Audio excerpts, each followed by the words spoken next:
Hi, welcome to Think Human. I'm Chris, and in this video I want to talk about the idea of the hedonistic treadmill. The hedonistic treadmill is this idea in psychology that we as human beings have this innate tendency to always go to a baseline kind of feeling of well-being. So no matter what happens, if you win the lottery of $1 million for the first few weeks and months, you will be uplifted and really happy. My life has changed. Never will I have to work again. I can do whatever I want to do. I don't need to worry about paying pills or any relationship problems. Like, everything is taken care of. Wonderful, absolutely wonderful. But little by little, day by day, people get used to this kind of thing, and then eventually, if they invest their money and make more money, then they take it for granted, the position that they are in.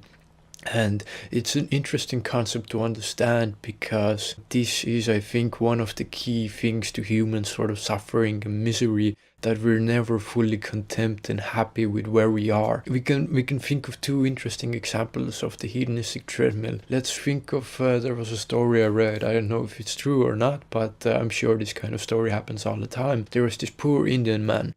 And this poor Indian man was a tea seller, had a little stand, like, this kind of stands are, and he was selling tea all day long. Had a family with 2 kids and a wife, and one day it was a really busy day. There was some kind of a event near an hotel, and then this guy went with his tea stand to this hotel, and everybody wanted tea. And that day he made more money than he ever had before. And that evening he took his wife and kids into McDonald's, and he got his children the burgers with toys. The kids looked at him like he was their hero, and it was the happiest day of his life. So, from his baseline of being poor, not even being able to get to McDonald's, and this one thing of just being able to go to McDonald's, get a burger and toys for his kids, was an absolute highlight of one of the best moments of his life.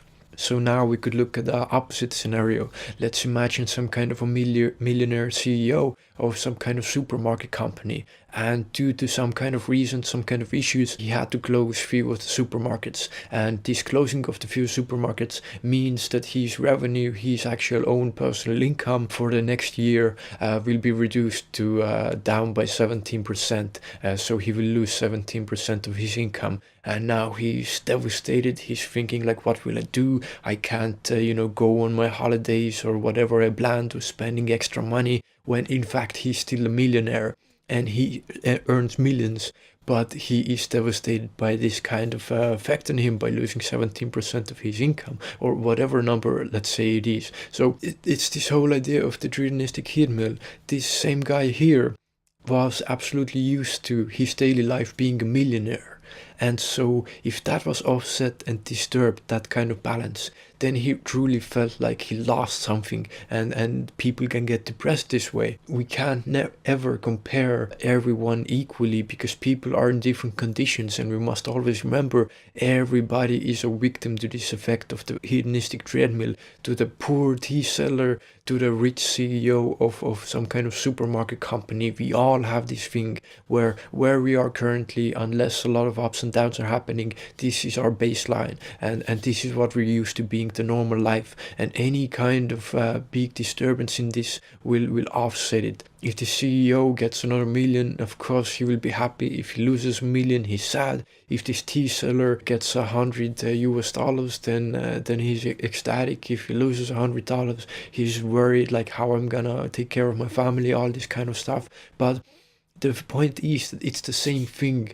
The tea seller and the millionaire CEO, it's the same thing. They're actually in the same place psychologically. And this is the kind of idea that we as human beings are incredibly adaptable to getting used to our situations. And I think this is also part of our suffering, because we take it so much for granted where we are. We always compare ourselves to other people, how they are doing, where we could be. We rarely think about how things could be much worse. You looking at me right now, this video, from quite a developed country, I'm assuming we make more money than the poorest parts of the world. We make more money than hundreds of millions of people, more money than billions of people, few billion people, and we take it for granted. We think that this is normal. It is not possible, not true, that a billionaire who keeps making millions and millions is like constantly getting happier and happier. If you look at videos of Bill Gates, for example, of Jeff Bezos, they're not like ecstatically happy and bursting with joy just because they're so incredibly wealthy. It's this hedonistic treadmill in action. They get used to it. They have more wealth. They have so much wealth that they could buy entire countries. And yet they're there. They're not smiling. They're just like, yeah, I'm a normal person. This is what I do. I make money. This is my business. This is the hedonistic treadmill. They're so used to it. So sometimes in a funny way, this tea seller in India taking his family to burgers and toys can be happier than Jeff Bezos. How weird is that to think about? So I think we are privileged and we think so much about, the things we lose. We also appreciate the things we gain, but we sort of forget about the bigger picture. What does it really mean? Where we are in the world actually? This is just a short kind of rant on the hedonistic treadmill, what it means and what it is. I hope it was interesting in some way. So if you have any thoughts, please leave a comment. Thank you so much for watching and take care.